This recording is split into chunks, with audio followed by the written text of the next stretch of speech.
Hey guys, I'm Dov, and today I'm back with more Total War Warhammer 2 online action.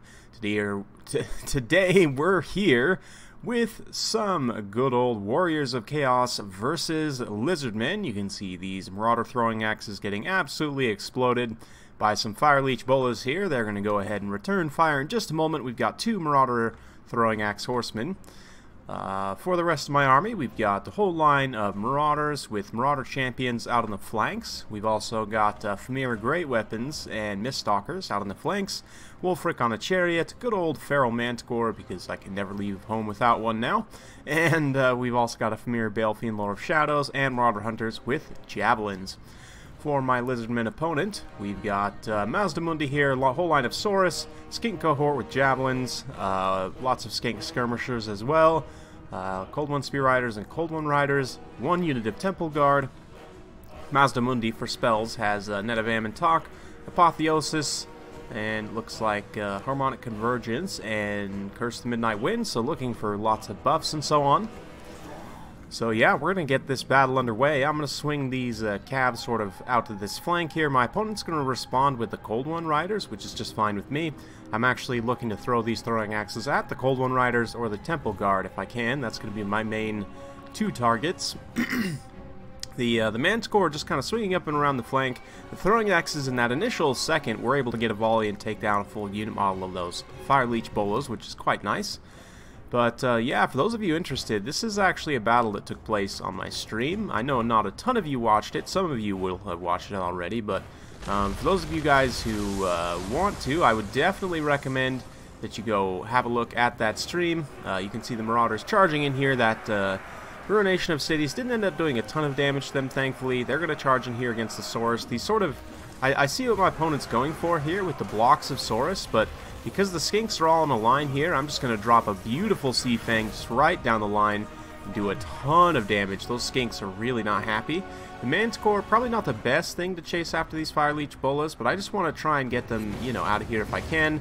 Another Wind Spell immediately following up, so just a ton of area of effect damage from these two heroes here for Norsca. Meanwhile, WULFRIK running through on his chariot, routing off some of these Skinks in the back line. Looks like he's going after the Temple Guard here as well. A nice run through. WULFRIK has a ton of mass too. I mean, Temple Guard are thick boys. They're some of the heaviest infantry in the game mass-wise. I dropped the Hunter of Champions on Mazdamundi, and he says, no, you stay there and get killed by Temple Guard. So that's a little bit unfortunate, but thankfully the Manticore, I brought him back from chasing the Fire Leech Bolas. He's going to get in here and do some damage against Mazdamundi as well. Meanwhile, we're kiting out the Cold One Riders a little bit with the throwing axes, which is exactly what I want. I was hoping to get them to enrage so we couldn't pull them back like this, but the one unit, unfortunately, is going to get pulled back there to help deal with these Familiar. The Familiar and the Champions collapsing the flanks. Another Penumbral Pendulum trying to hit the Saurus this time. The Javelins get a little bit crazy here. I was coming forward to shoot at Mazdamundi, but they unfortunately got tangled up in combat, which is not the best. But over here, the Familiar will do okay with the supportive champions against the Temple Guard. The champions certainly, with once the Temple Guard have their armor sundered, they're down to only 55. The champions can actually do pretty good work in that situation. But the Cold One Spear Riders getting a really nice rear charge right here. They also get Harmonic Convergence, so their stats are juiced up as well, up to 56 and 64, so they're going to do a ton of damage to these Familiar Great Weapons right now, and the Champions as well. Very nice play from my opponent.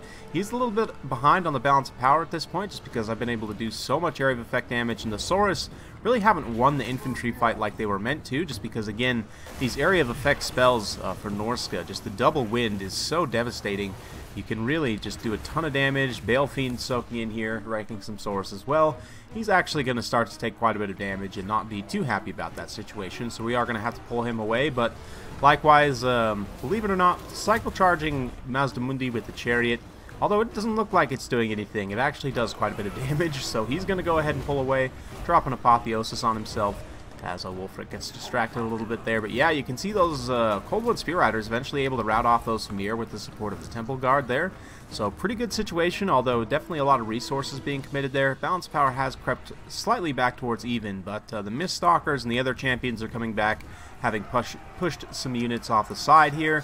We've still got these Marauder Horsemen chilling and just sort of throwing their axes at these Cold One Riders who are still chasing, which is a great situation for me. But yeah, since the Miststalkers cause terror, they're going to get in here and pretty much immediately terrify away these very tattered Saurus. And that is likewise going to do some other leadership damage here. These other Saurus probably going to get terrified away as well. So yeah, pretty good stuff there. This nice tight pocket is still formed around Mazdamundi, making it a little bit hard to get to him. There are some rallying Lizardmen forces here as well. Hopefully we can get these Famir back from route. I was originally going to pull them in to try and bail out these hunters so that we could get them to hunt down the Toad. But my Manticore came back from route. I was hoping he could get a quick terror route in here, but the Manticore's leadership itself is quite low. And unfortunately those Skinks are not terrified quite as easily as I would have hoped, and it looks like the Manticore may actually rout off. Skinks finally do get terrified, but those tattered Saurus still hanging around. Meanwhile, in the back line, these Cold One Riders, having been kited this entire time, Marauder Horsemen have pretty much used up all of their ammo at this point, so we're going to get them, yeah, kind of jankily into melee here. WULFRIK still continuing to cycle charge Skink infantry. He's probably racked up a ton of kills. Yeah, 228 kills on WULFRIK between his wind spells and the chariot charging. So definitely glad I brought him on the chariot this time. I was probably going to bring him on the horse originally. Then I just had a little bit of extra funds. I thought, you know what, the chariot's quite useful. Why not throw him in there? See what extra work we can get done. But you can see the javelins now having been secured. Going to start throwing their big sticks into the Toad here. Fire Leech Bolas are still hanging around. There's these two Skink Chiefs as well, which have been just picking away at various units this whole time. They don't have a whole lot of kills though, so I'm not sure 100% what they've been shooting at. Maybe at the Famir. But yeah, at this point you can see the Miststalkers, the remaining champions, the Javelins, everything's going after Mazdamundi. Over here we've got some very tattered Marauder Horsemen. Or the Marauder Horsemen actually aren't that tattered, but they're fighting Cold One Riders who are pretty tattered, and honestly, despite the difference in armor, the combat stats are not that far off.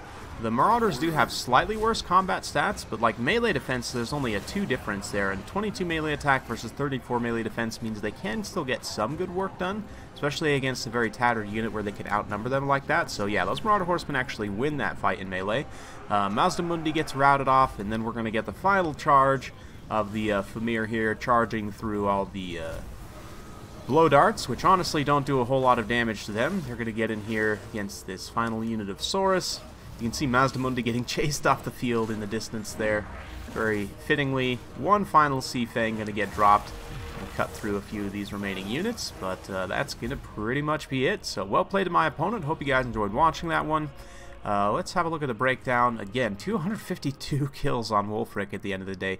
Just did so much area of effect damage. The chariot is just a menace against infantry, especially lighter infantry like Skinks. But you guys saw it even plowed through that unit of Temple Guard, which is pretty impressive. Like I said, Temple Guard and Saurus are thick boys. They are some of the heaviest infantry in the game, on par with like dwarfs or like black orcs. They're very hard to knock over, especially a thick unit like that. But WULFRIK was able to pretty much plow all the way through, which is quite impressive. That chariot really does a ton of work. And the champions coming in on the flanks, I think that deployment actually worked out pretty well for me, because then the Marauders could just kind of tie up the Saurus in the front line, while the champions sort of collapsed units on the flanks and disrupted a lot of these missile units. Of course, the Marauder Horsemen throwing axes were definitely MVPs as well. A little bit of a mistake by my opponent, of course, to just pursue with those Cold One Riders. Had he used them a little bit better to go after the Famir, it may have been a little bit tougher for me. But certainly that would have left the throwing axes to just throw their axes into the back, or like into the back of the Temple Guard, or at Mazdamundi, so may not have been the best. It's hard to say in that situation. The Manticore honestly didn't do a ton of work, but it's mainly a distraction piece anyway, and it was able to do some damage against Mazdamundi, certainly, and also kind of use up a lot of his resources there, so that was pretty decent. Overall, very fun battle. Be sure to check out the stream again if you haven't. I'll have a link down in the description below. I've got a timestamp on the stream down in the comments, a comment of all the timestamps for all the battles, so you can skip to all the different battles. There were quite a few really good battles in the stream.